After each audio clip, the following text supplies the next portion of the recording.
Então, nós apresentamos na reunião com o governo, que foi convocada para a última quarta-feira, é isso? Quarta. Então, para a gente entender bem, nós partimos do seguinte princípio. Nós partimos do que o governo teve de receita em 2015. O governo teve 28 bi e 400 de receita. Então, ele não pode questionar um valor consolidado. Tudo bem? A receita cresceu em 2015 12,04. O governo teve um superávit de aproximadamente 2 bilhões, 1.995. Tá? A nossa avaliação para demonstrar ao governo, da onde veio os 2 bilhões? Dos recursos da Previdência, porque a lei retroagiu a janeiro, então foi 1,6 bi que o governo teve a mais das aposentadorias que ele deixou de pagar, e também a nossa database, que era 0, e que só foi paga 3,45 em outubro, o governo, entre aspas, também tem uma economia de 800 milhões. A apresentação do Mauro Ricardo na Cefa, o que deixou claro? Que o resultado primário, aquilo que ele chama de superávit, que nós ouvimos, e nós da PP também reproduzimos, que o governo tem recurso, tem dinheiro, tem um superávit de 1,5 bilhão, né? Liquidado, aí depois o Cid explica, tá bom? Desses valores, ele é obrigado a amortizar aproximadamente 830 milhões de dívidas, de juros e amortização da dívida. Entre aspas, vamos dizer assim, sobram 700 milhões, tudo bem? E o governo diz que o 13º, parte dele provisionado até agora, 1 bi, desse 1,5 bi, está ali dentro, até agosto deste ano. Ainda tem os demais meses para compor, porque o 13º não é só, a folha não é 1 bi, é mais que isso, tudo bem? Isso é o que o governo diz que ele terá, até o final do ano, possivelmente, um déficit de aproximadamente 500 milhões. Isto é o que o governo diz e apresenta. Tá? Então, nós fomos apresentando para o governo a lógica do governo, as nossas contraposições e a lógica do governo. Nossa discordância central com o governo, que já vem sendo apresentada diversas vezes, obviamente que é muito mais em relação à receita, porque este é um impasse. O impasse é sobre a receita. Porque, obviamente, a folha de pagamento cresceu mais este ano? Cresceu, porque o ano passado nós tivemos corte de tudo quanto é coisa. Nós não tivemos PDE, nós não tivemos as licenças, nós tivemos só corte o ano passado. Então, esse ano tem um aumento da folha, de fato? Tem. Porque é diferente do ano anterior, e eu vou demonstrar na próxima lâmina, porque também nós tivemos a reposição salarial da inflação. Então, o que está dito ali? O governo tem uma previsão de receita, este ano, de 28 bi e 600. Tá? Não, desculpe. A receita de 2015 foi de 28 bi e 600, que eu apresentei lá o consolidado.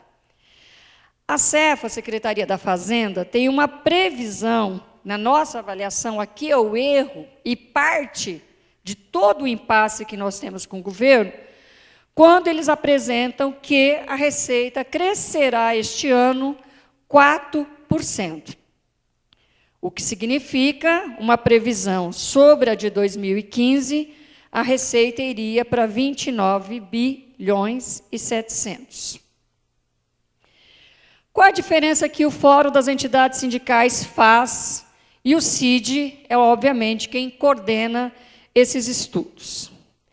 Até o presente momento, de janeiro a setembro, a receita teve uma variação de 7,6. Tá? Vai estar na lâmina seguinte, só bota lá, Luiz, depois volta. Então, de janeiro a setembro, a variação da receita foi de 7,6, ou seja, maior do que o governo está prevendo. Consolidada já, esses são os próprios dados da Secretaria da Fazenda. Ou seja, para ficar no patamar de 4%, que é o que o governo apresenta, e por isso teria um déficit, teria que cair, em média, nos últimos 6 meses, nos últimos 3 meses do ano, 6%, certo? E nós estamos dizendo que esse é um cenário praticamente impossível. Embora o mês de setembro a receita tenha caído bastante, depois o Cid apresenta qual foi o número, e tem tendência de queda. Tem tendência de queda.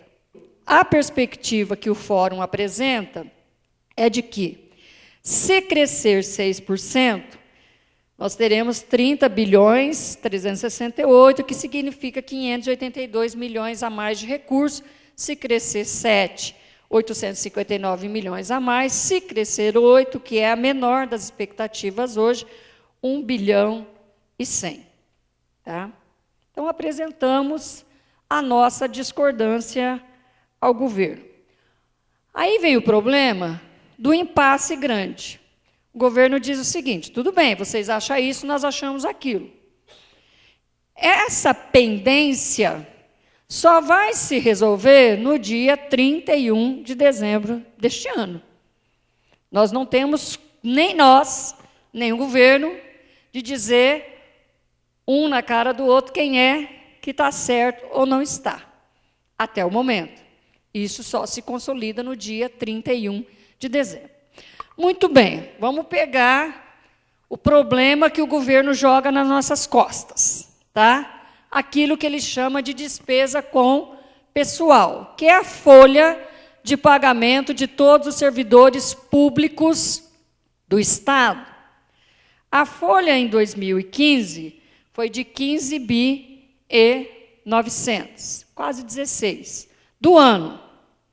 Se alguém quiser saber quanto dá mensal, divide por 13, Cid.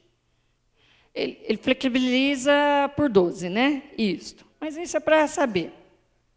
A previsão do governo para 2016, aplicado os 10,67 deste ano, a previsão que nós fizemos em relação à folha é que ela vá para 18 bilhões e 600. Tá? Vamos dizer que a folha feche em dezembro nesses patamares, certo? Para 2017, nós estamos dizendo o seguinte: mesmo que cresça 10% a mais a folha em relação aos 18 previstos neste ano, nós, com a database, nós teremos um crescimento em 2017 para 20 bilhões e 400. Nós também fizemos o debate daquilo que a gente chama de crescimento vegetativo da folha, que em média 2%, talvez 3%. O que é crescimento vegetativo da folha? Quinquênios, promoções e progressões, novas contratações, etc. Tá?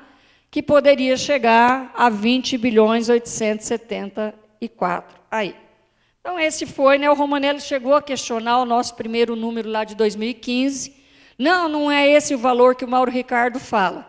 Bom, nós abrimos na hora o site da Secretaria da Fazenda e demonstramos que nós não estamos tirando valores de nenhum outro lugar que não seja os valores da Secretaria da Fazenda. Adiante. Mauro Ricardo é a pessoa que manda no Estado hoje, né? Isto. Vamos lá. Esperar o cenário se consolidar em 2016. O que o Fórum levou, então? Bom, a LOA, que é a Lei Orçamentária Anual, é diferente da LDO. A LDO é a Lei de Diretrizes Orçamentárias, que prevê as diretrizes para a LOA, tá? Que é a lei orçamentária. A lei orçamentária vai dizer cada recurso onde.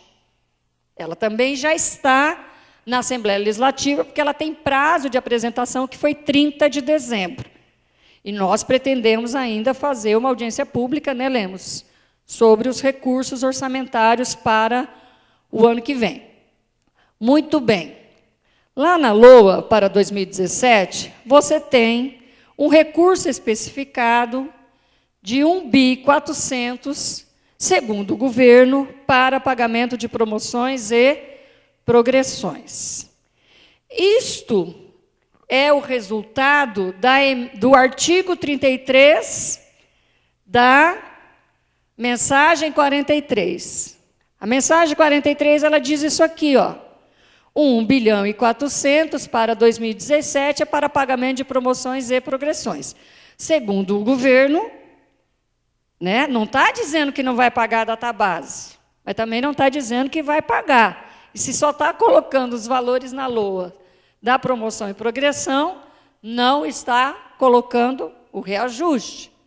Então, o reajuste, por enquanto, é 0 de database. A previsão do IPCA, que já foi 7,5, já teve uma queda para 7, a perspectiva é de 6,9, 6,8, né, a previsão do IPCA para fechar 2016. Né? Então, nós levamos ao governo o seguinte debate. Vamos partir para início de processo de negociação a partir do valor que está disposto na lei orçamentária. E, obviamente, considerar ainda o fechamento deste ano, se vai ter mais recursos ou não vai, o impasse nosso, que é até 31 de dezembro, e, obviamente, os recursos a mais que nós, também fazendo análise financeira, que é o CID que faz, e de previsão de receita para o ano que vem. Desculpa, obrigada, né? Para o ano que vem, colocar para o pagamento de promoções e progressões. O que nós estamos colocando para o governo? Que os servidores têm o direito de realizar o debate e de transpor a montanha que está colocada hoje, de que, a partir do recurso, e não só desses recursos, nós possamos estabelecer a negociação num patamar de uma parte pagar as promoções e progressões, sim, implementá-las, e a outra parte para a database.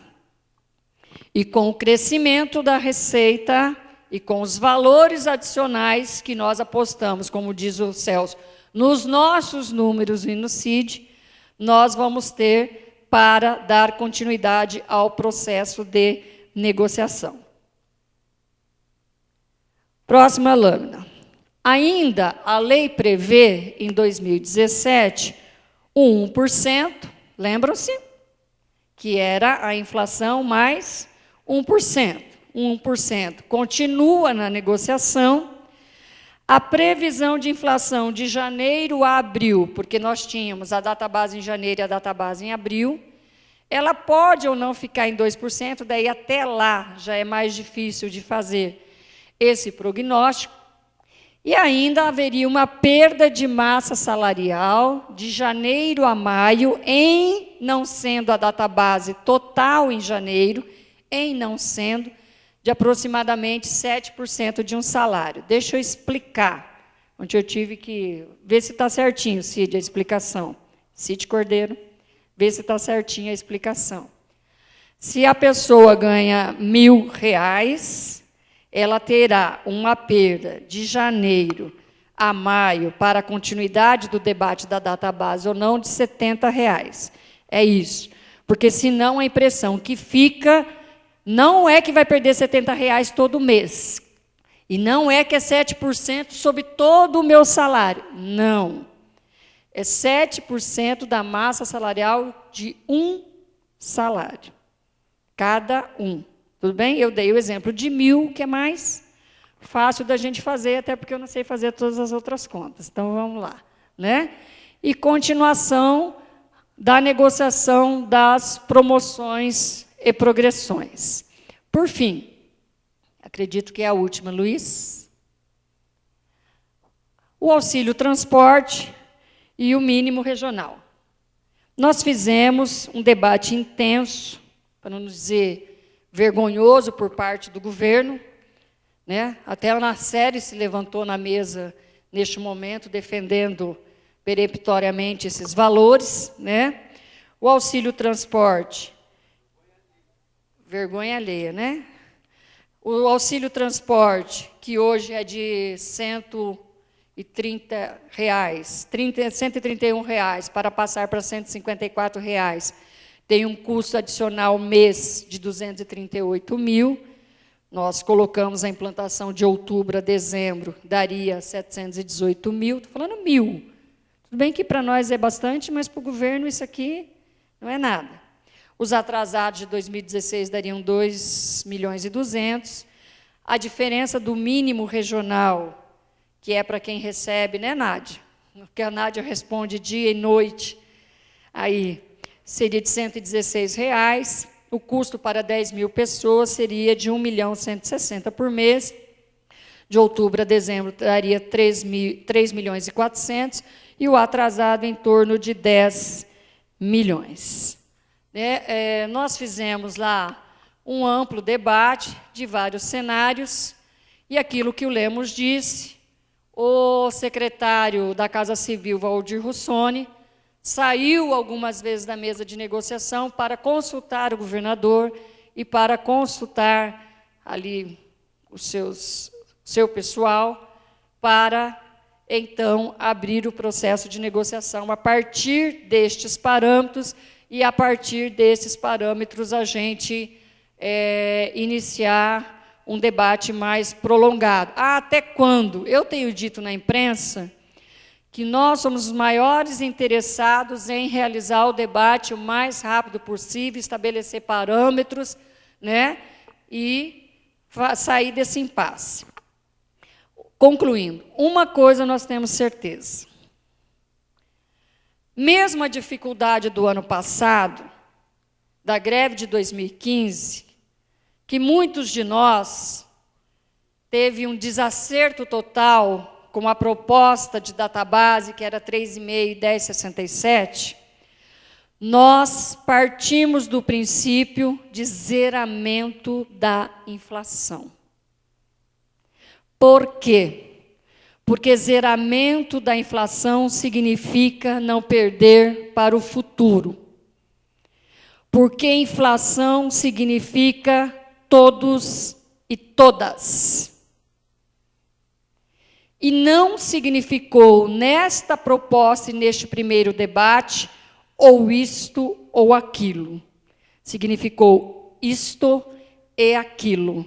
Mas o aquilo que é a database é preponderante sobre as promoções e progressões para este momento e é o consenso dentro das entidades sindicais. Aí a gente fica aqui aberto para o debate.